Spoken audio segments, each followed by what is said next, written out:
What is up everyone, and welcome to some more F1 22 My Team career mode. We're back for our second season at long last. This week's income from the sponsors has cleared, and we're making good profit against our running costs. A lot has changed since last season. We have a new driver on our team in Enzo Fittipaldi. Robert Schwartzman has actually gone off to Alfa Romeo to replace the retiring Valtteri Bottas. The car is now green. It was purple before, but I changed it to green to be more in line with sort of the classic Jaguar racing liveries of years gone by. And there's even the sort of the red and white aspects of it, which are sort of reminiscent of the old HSBC livery, but I don't think we're sponsored by HSBC. I'd like to know if we were.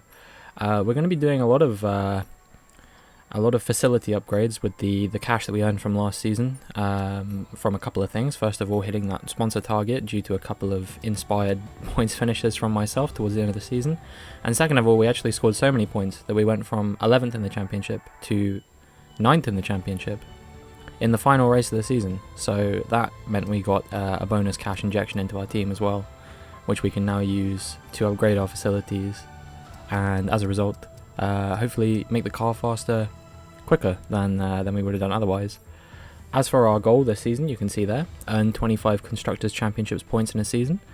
I know that earning 20 last season was a very big ask, but I think hopefully with the changes that they made to the game, which I didn't really feel the effects of until sort of the final 5 races of the season or so last season, I'm hoping that we should be able to have a bit better performance. As you can see, we are still the worst team, but not by as much as we once were. Williams are now back down to second last. I think they overtook AlphaTauri towards the end of last season, but they're back where they were. Mercedes have actually fallen behind McLaren, so that is something to look out for. Perhaps we might be able to battle with the Mercedes at some point later in the season. Probably not, but we'll have to wait and see. Have a look through, and you can see not much has really changed as far as the driver market is concerned.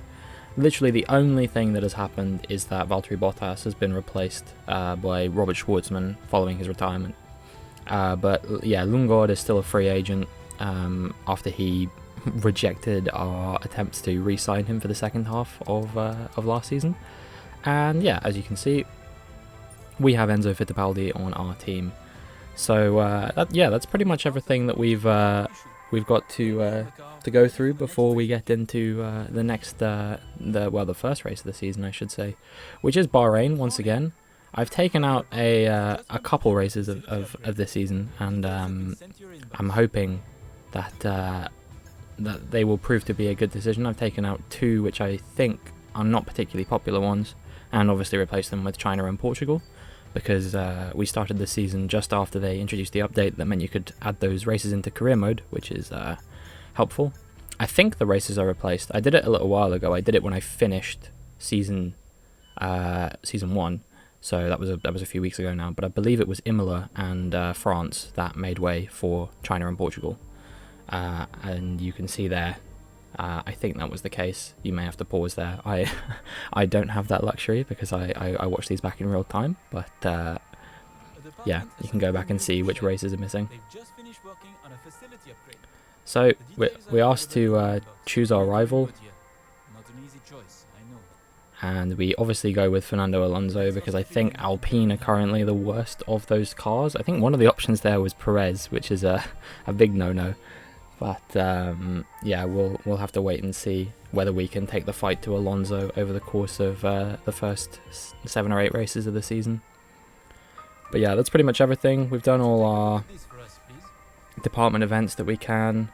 Do we give them a break or do we push hard? Well, there's no free passes here. We have workers' rights like Amazon. We need the resource points, so it's going to be no holiday for you, chassis department. And what's the first thing I'm going to do? I'm going to make them work on an upgrade because I'm the worst boss in the history of Formula 1. No, I'm sure there's definitely been worse. Anyway, now it's time to actually properly get into the race weekend. The format hasn't changed. We still got 3 practice sessions, 60 minutes, full qualifying, and the half-distance race. We've done a pretty good job protecting our development gains through the regs change, so the car should be pretty decent. But get out there and let us know how it feels. yeah, we'll have to wait and see how the car shapes out. We are still, developmentally speaking, the worst car on the grid. However, if you, at some point, I show you the circle, like there, you saw it briefly, it's basically only the chassis department and the durability department that we're lacking in, really. So hopefully we can make some big gains in those. Maybe we can focus our facility upgrades on those later. Durability is not typically usually important. I don't know many people who focus on it. The only thing it does is mean that you finish a few more races. Here we are now going into practice. I'm not going to show you any laps from practice. I kind of think that can be a relic of my past videos. I think it's a bit boring and we just want to get into the action as quickly as possible. I've already talked for long enough, but you can see that I did finish second in the first practice session, so maybe our car has some secret pace that we don't know about yet. We're in for an exceptional weekend of Formula 1. No, Bahrain has always been one of my stronger tracks, so yeah, I wouldn't read too much into me finishing P2, especially considering I did a soft run and not everyone did do a soft run. Fittipaldi came 15th, which is pretty good for his first time out in a Formula 1 car. Obviously now we're going to sim through the final couple of practice programs and we can see what development boosts we got.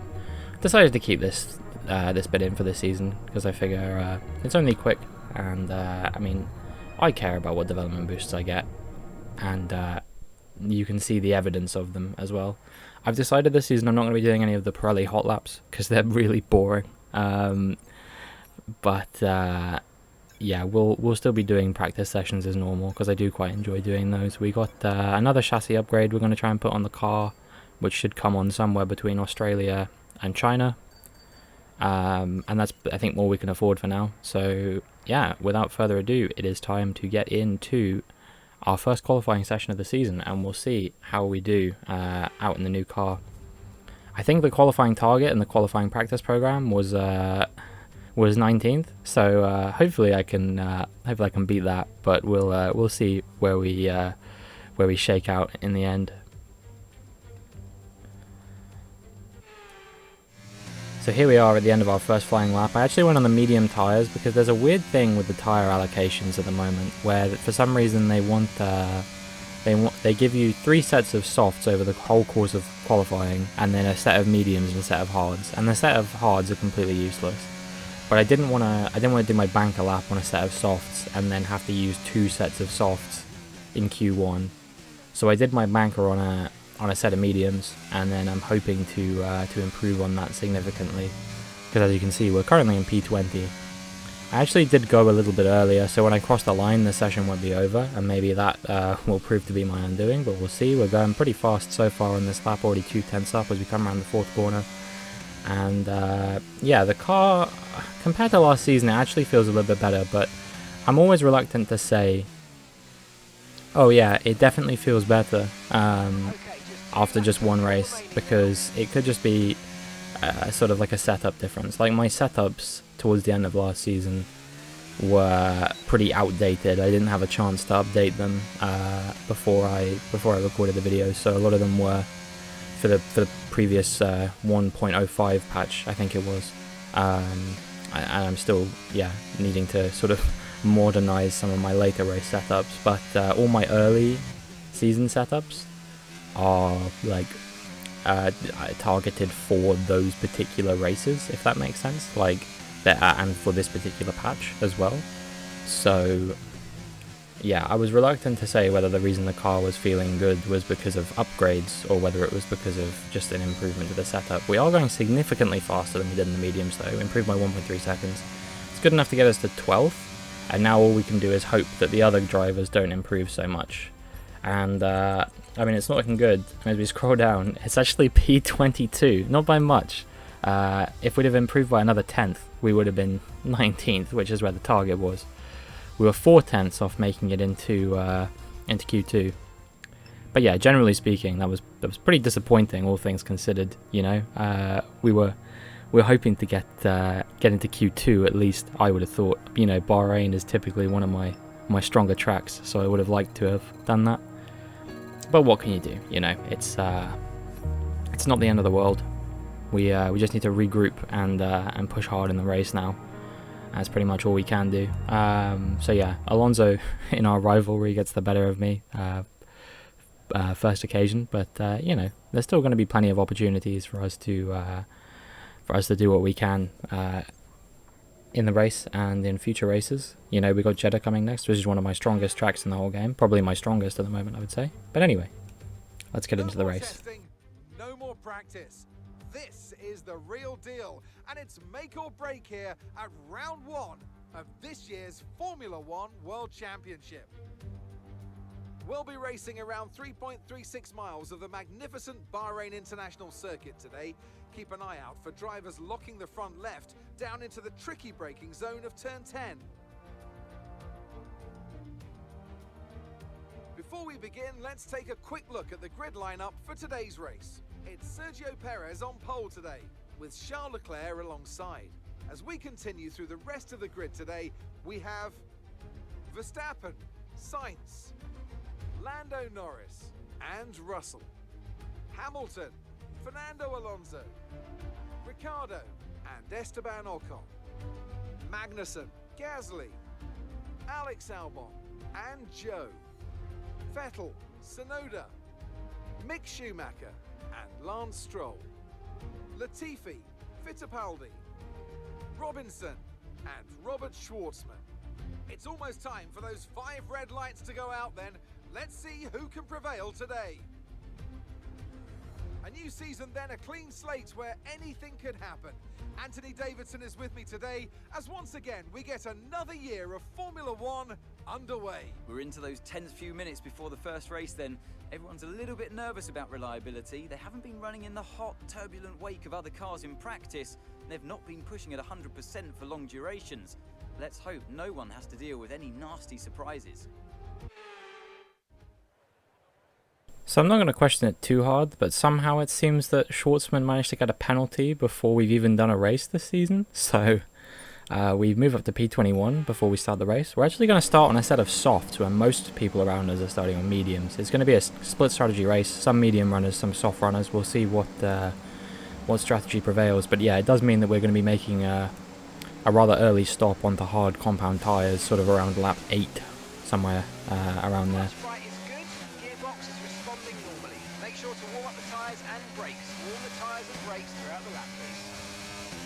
So yeah, here we are now on the formation lap. Obviously we'll probably skip through this at some point, and you can see where I line up on the grid. And yeah, I mean, ideally I'd want to start as good as this time last year when I went from P13 to P5 in the space of about 4 or 5 corners.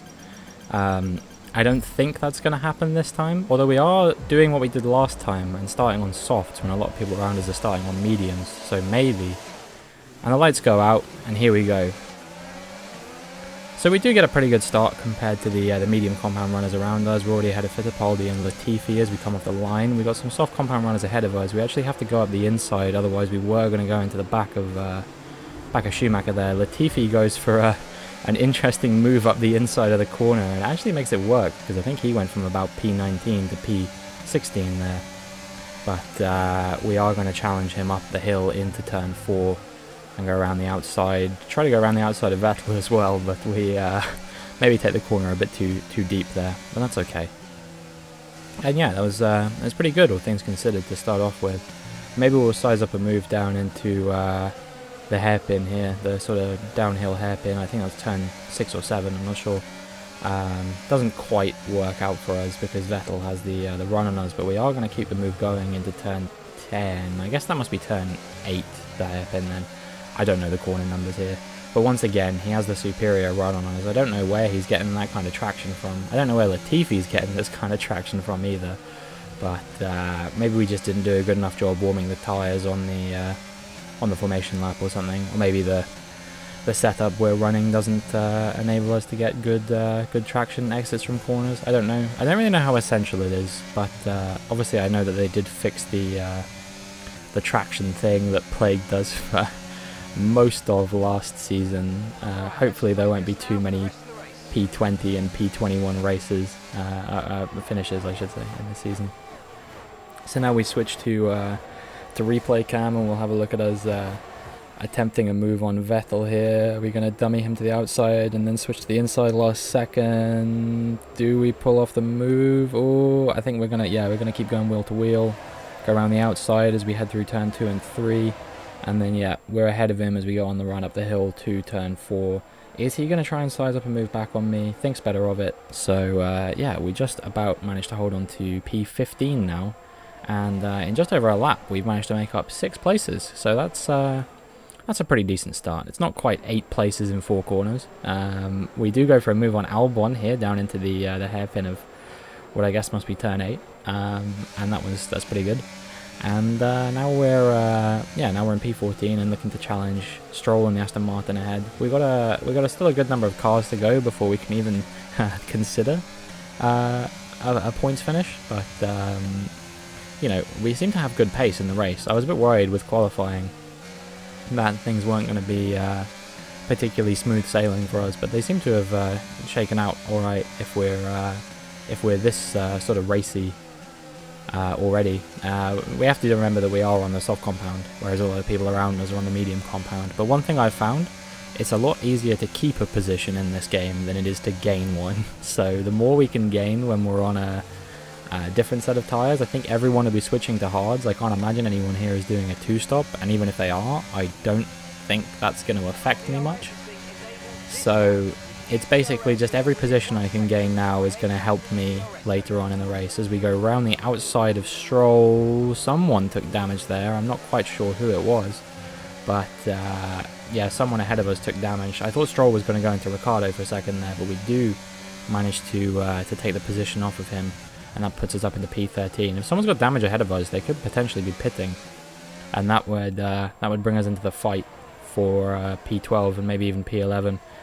We got Daniel Ricciardo here ahead of us.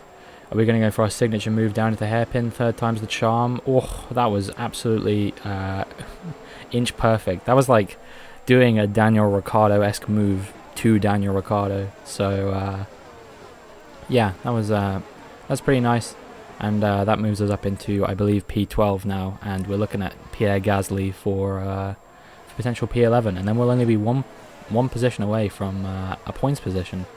The AlphaTauri I think should be fairly easy to clear, because even if Gasly is a very good driver, the AlphaTauri is one of the worst cars on the grid, along with the Williams, and I think it's the Aston Martin is next after them. So those are going to be sort of my closest rivals this season, and if I can finish ahead of those guys in the championship, AlphaTauri, Williams, and Aston Martin, that would be ideal. We'd improve. I think Alonso and Gasly actually make contact there, but Alonso peels off into the pits, so I think it was him that had the damage on the previous lap. And now we're going to use our DRS and use our battery to try and get ahead of Pierre Gasly. We'll see how this goes. We're going to do our signature around the outside move, and then keep our foot in and take the inside line for the following corners. And yeah, we get away with it, and we keep the DRS as well, which I think Gasly has now lost because Ocon's too far ahead. So yeah, that's a pretty nice way to gain the position, and that puts us now up into P10 in the points. But you know, the thing about the soft compound tyres is they really don't last very long, so Ricciardo's already closed those down again on his mediums, and yeah, lo and behold, well, actually I wasn't trying to go around the outside, I just broke too late because I was playing chicken with Daniel Ricciardo, and I lost on this occasion. And now Gasly's all over the back of us as well, so hopefully the DRS can keep him off us. We got a new strategy. We're going to be pitting actually a lap earlier than planned, which is, you know, really speaks to how quickly these soft compound tyres go off. We're going to be doing over 3 times the distance that we did on the softs when we switched to the hards. So it's going to be a stint of 7 laps and a stint of 22 laps, but I think it should be okay.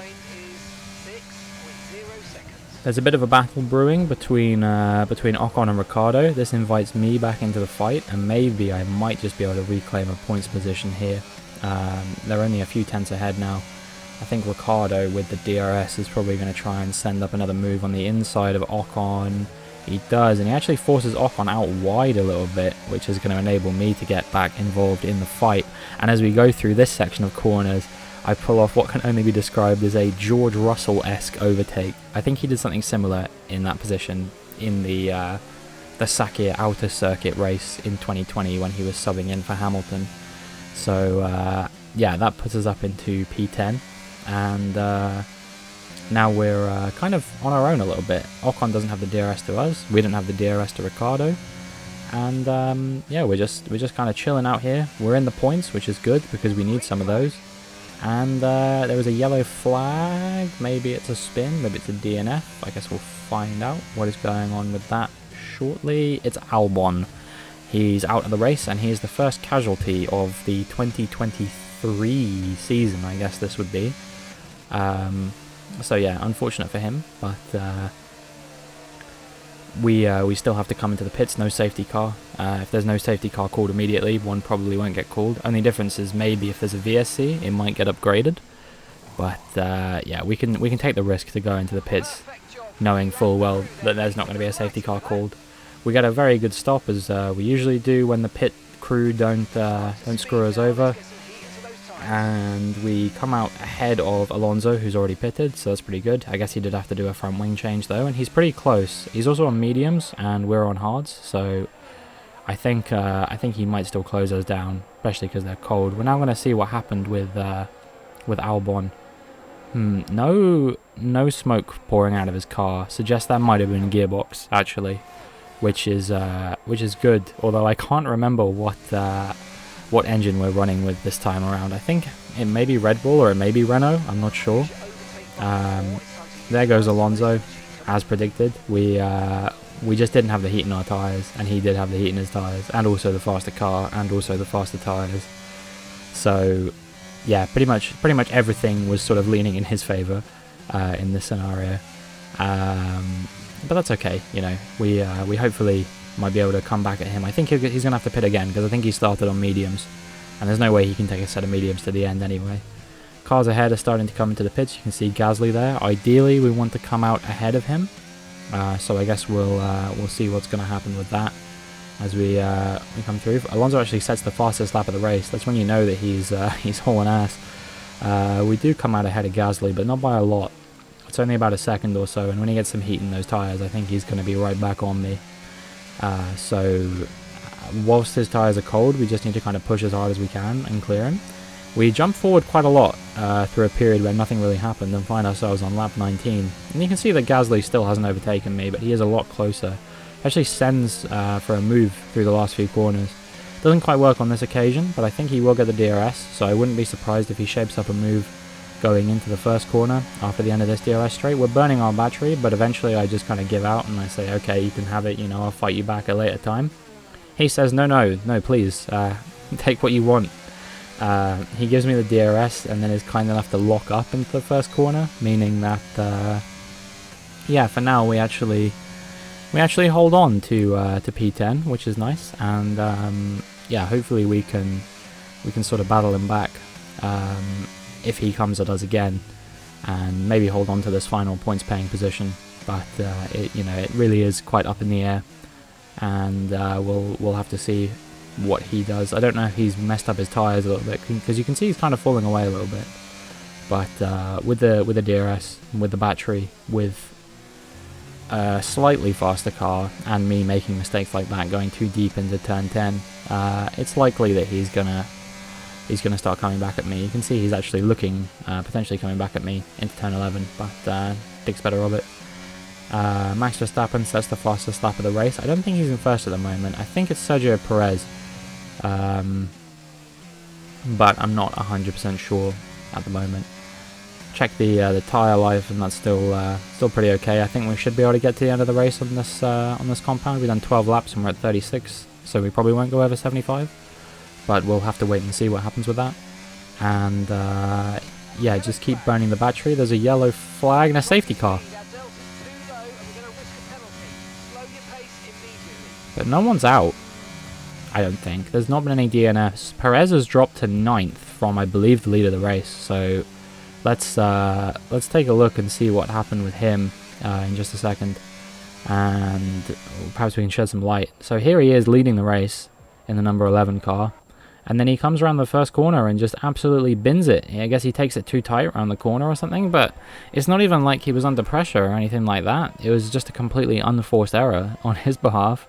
And yeah, made to pay for it, dropping from first position to 9th position. Completely random and doesn't really make any sense. But yeah, I guess that's, you know, sometimes life's just like that. It's not the first time that we've seen a driver kind of bin it on their own from the lead of the race. I think Max Verstappen did something similar to that in Hungary last year and still went on to win the race because that's just the way he rolls. But yeah, here we are, still in P10, but now that all these cars ahead of us are sort of within range, perhaps we could do something. We do have to remember we are on a set of hards, and I mean, these guys are, you know, they could be doing anything. I was surprised no one pitted, to be honest. I did think about it.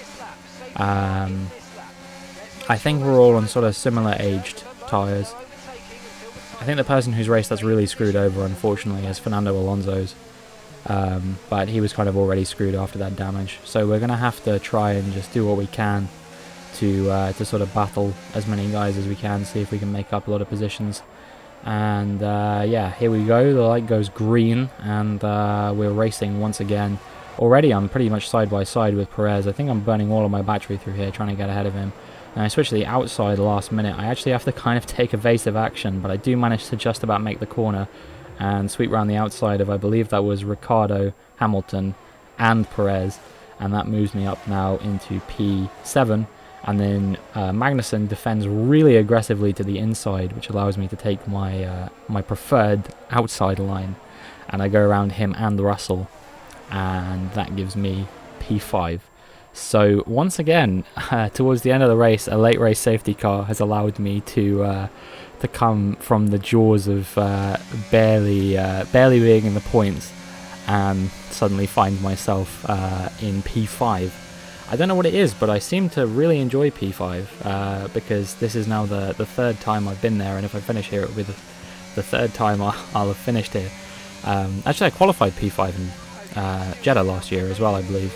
So yeah, we'll have to wait and see what happens with that. Russell goes for a bit of a challenge in the final corner, and he goes there again. And actually, I think he tags me slightly there, which causes him to lose out to Perez.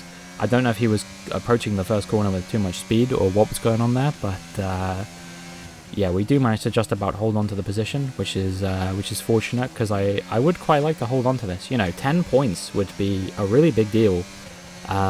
You know, we got 25 we need to get, and if we grab 10 already, then we're going to be hitting our sponsor bonus nice and early. Perez has a little look at us through turn 4, but we managed to hold on to it as Joe Guan Yu sets the fastest lap. I don't know if he had to pit for fresh tyres or something. That's all I can think of, really. And yeah, all this is really going to be about is just putting up a stalwart defense against these this Red Bull and Mercedes behind us. Burning all of the battery we can. You see we're really low on battery now, down to 20%. And well, I mean, I know that this isn't going to be the end of the race. Our tyres are going off. They're at least 60%. You can tell by the orange icon. And we really just want to do everything we can to hold on to this for the remainder of the race. Perez is coming back at us with the DRS. We're not burning battery on this occasion. He has a little look up the inside. We do give him enough room, and you see that he's not let go of us yet. We're going to have the opposite line to where we had when we overtook Ocon. He whacks into the side of us, but does eventually move out. I think that's going to be some of my keeping the car clean bonus gone, but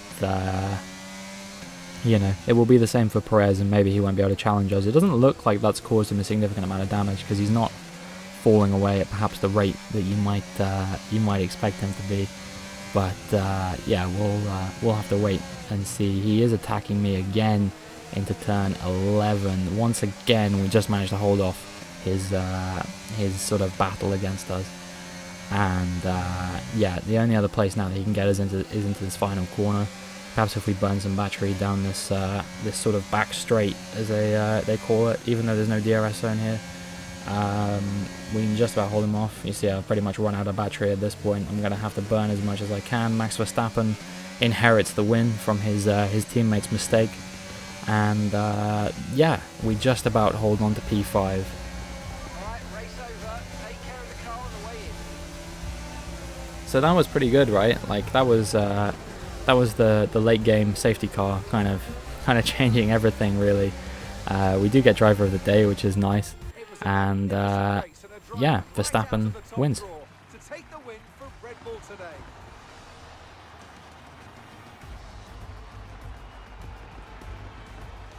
Anthony, tell me, what was it that helped them achieve this success? Well, I honestly feel it was down to the driver and car today. I mean, we can talk driver skill all day, but if you don't have a solid team to back that, you're never going to get anywhere. When you hit that sweet spot of having both an excellent driver and an incredible car, that's when you see results like those we witnessed today. Here come today's winners. The team at Red Bull have done a phenomenal job recently, and it's clear to see that they've put in the work, and they should be so proud of the victory they secured here. It's quite funny actually, because that is most likely what the podium would have been in real life in Bahrain last year had Verstappen not had that incident. But alas, we move once again. Things kind of go in our favour a little bit, and that means we're already 40% of the way to our sponsor bonus, which is a lot better than we were doing this time last season. This result has had on the drivers' standings. Well, after an incredible day of racing, who was your driver of the day, Ant? I have to give it to Robinson. They did a great job at getting the most out of their tyres without losing pace, something that's a very handy skill to have in modern day Formula 1. It's time to see how things are shaping up in the Constructors' Championship. And Red Bull take over as championship leaders. After an event like that, who knows what the sport has in store for us next time out? Be sure to join us once again as we continue to bring you all the excitement of Formula 1. So yeah, more than anything, the best thing about that is that we're currently P4 in the constructors standings.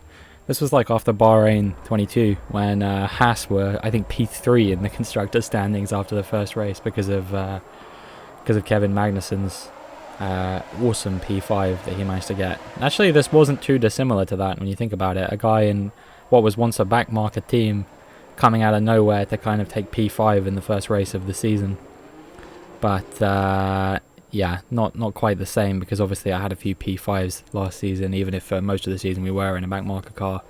Pretty much all of them have come through a little bit of luck and a little bit of good strategy, but that's kind of how the cookie crumbles in Formula 1, you know. When you're in a team like this, the only way that you're ever going to get points is through sort of luck or extreme skill. We're just having a look through some of these highlights now. There wasn't really much to mention, to be honest. You know, a few people kind of attacked me, but after the first couple of laps, which this highlight package decided to skip all over, I didn't really make many overtakes. I just kind of kept it clean and kept it you know, neat and tidy on the racetrack, and that was all I needed to do. They were kind enough to show an overtake that I made on a guy who was in the pit lane, so that's cool. I hope that they at least show some of the overtakes that I actually made in the race. Maybe the lap 20 scenario, or the not lap 20, but the safety car restart, which is this. So yeah, they are showing some of this. This was really nice, actually. Kind of, you know, found the perfect sort of position to slot my car into, and just sent it around the outside. Honestly, I think I went off the track a little bit, but because I didn't actually overtake anyone while I was off the track, the game didn't acknowledge it as me making an illegal overtake. So that was fortunate.